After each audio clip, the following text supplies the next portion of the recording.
act in the first half. Here she comes. It's Rachel Brooksby, ladies and gentlemen.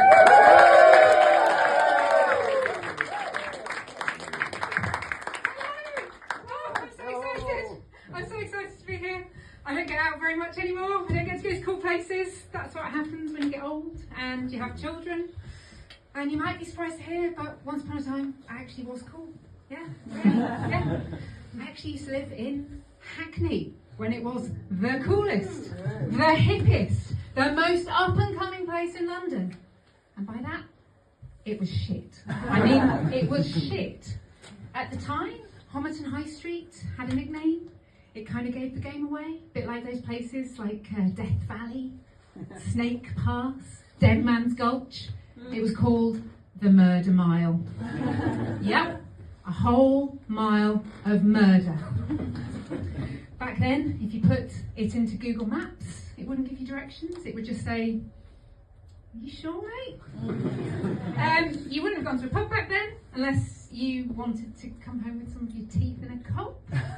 So a good night out usually involved going down to some mouldering abandoned shop where a couple of very hip hipsters had set up a pop-up art gallery to a private view.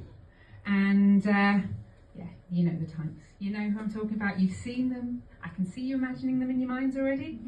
Yep, he's called Atticus. He went to Eton and he did fine art at Cambridge, and now he's wearing lederhosen. Her name is Nova, which is short for supernova. She doesn't have a surname. She makes her own cheese. She is rocking the kind of hipster trad wife chic. So she's wearing a smock she's artfully handcrafted out of the sack her organic quinoa was delivered in.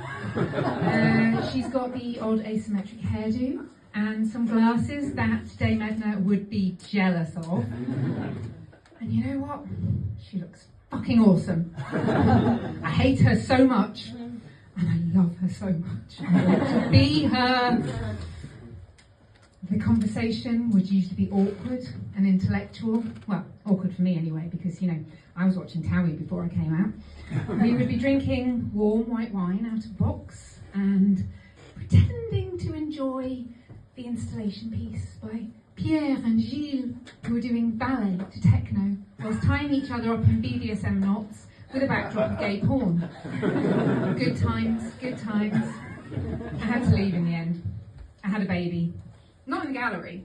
And some of the mums from the mums group sussed that I wasn't really one of them when they found out I was feeding him formula and using disposable nappies. Yeah, the Gestapo don't like that kind of thing. And it wasn't long before the threatening letters came and we decided we had to leave, so we moved to Surrey. Bit of a culture shock, that one. I'm kind of enjoying it. I'm settling in. It's okay.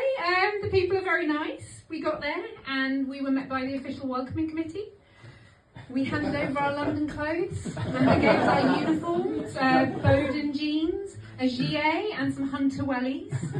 We were signed up for our designated book group and introduced to our cockapoo, Monty, who everyone gets when you move there. The problem is, he's lovely, but I think I might have taken a different dog home from the park a couple of times because it's a bit like Stepford Wives for dogs over there.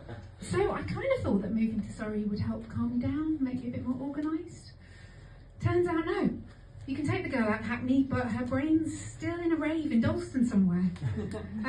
Everyone there's doing yoga and batch cooking, apparently. And my brain is like an overloaded browser. There's 27 tabs open. 3 of them have crashed. I've got the spinning wheel of death. And there's some fucking music playing somewhere and I've no idea where it's coming from. Maybe I just need to give in. I just need to give in to Surrey, to embrace it, to accept that my Hackney life is over. Maybe I just need to start going to yoga instead of just wearing Sweaty Betty to go to Waitrose. Maybe I could get over my crippling fear of horses and get a Land Rover instead of a fixed wheel bike.